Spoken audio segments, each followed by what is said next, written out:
Have you ever wondered if those retirement rules of thumb you hear about actually hold up in the real world? Well, today we're going to cut through all the noise and look at the hard data. We're going to break down the official goal, the pretty surprising reality, and the huge gap between them that most people are dealing with. Okay, let's just dive right in. This is it, isn't it? The big question. The one that probably keeps a lot of us up at night. How much money do you actually really need to put away so you can live comfortably when you stop working? Let's try to figure it out together. First things first, let's take a look at the official playbook. This is the guideline from the financial experts, the number you're supposedly aiming for. But does it actually make sense? So Fidelity, which is a huge name in retirement planning, lays out this pretty common roadmap.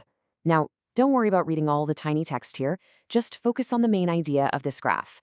It shows these key savings milestones you should be hitting at different ages, and it's all based on a multiple of your salary. Let's break those down. The first major checkpoint they talk about is age 40. The goal? To have 3 times your annual salary saved. So think about that. If you're making, say, $80,000 a year, you should have almost $250,000 in your retirement accounts. It's a big number for sure, and spoiler alert, it only gets bigger from here. All right, let's jump another decade and see how this thing is supposed to grow. By the time you hit age 50, that multiple doubles to 6 times your salary. You can see how the power of compounding is really expected to kick into high gear in your 40s. So that same $80,000 salary now means you need a nest egg of almost $500,000. And here we are. This is the finish line, according to this expert model. By age 67, the goal is to have 10 times your final salary saved up. So for someone whose final salary is, let's say, $75,000, that's a target of $750,000. But how on earth are you supposed to get to that massive 10x number? Well, it's not magic. The entire model, this whole plan, is built on one absolutely critical assumption, that you start saving at age 25 and you consistently, every single year, put away 15% of your pre-tax income. Remember that 15% number. It's basically the engine driving this entire thing. Okay, so that's the ideal path, right? That's what the experts have laid out for us. It's clean, it's clear, and it's a really, really big number. But what happens when we compare that perfect world guideline to, the real world? This is really the heart of it all. Are people actually hitting these targets? Are most of us anywhere close to these milestones? Let's take a look at the real data. This number, this is the median retirement savings for an American household. That's according to the latest data from the Federal Reserve. And that's not per person, that's per household. $87,000. Just let that number sink in for a second. And here it is, side by side. You can see the retirement savings gap in really stark terms. On one side, you have the expert goal, $750,000. And on the other, the reality for the typical household, just $87,000.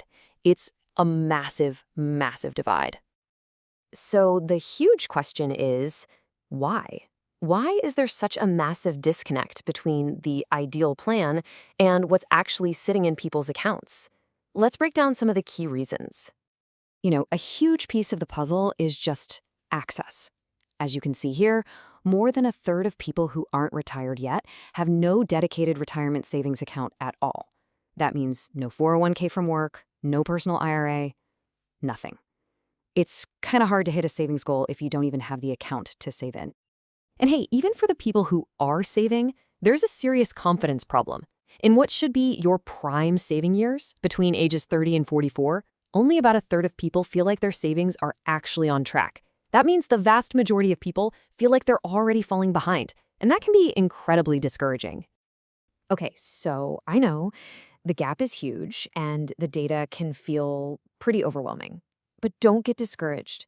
Let's shift our focus to what is arguably the most important number in this entire discussion. And you might be surprised, it's probably not what you think.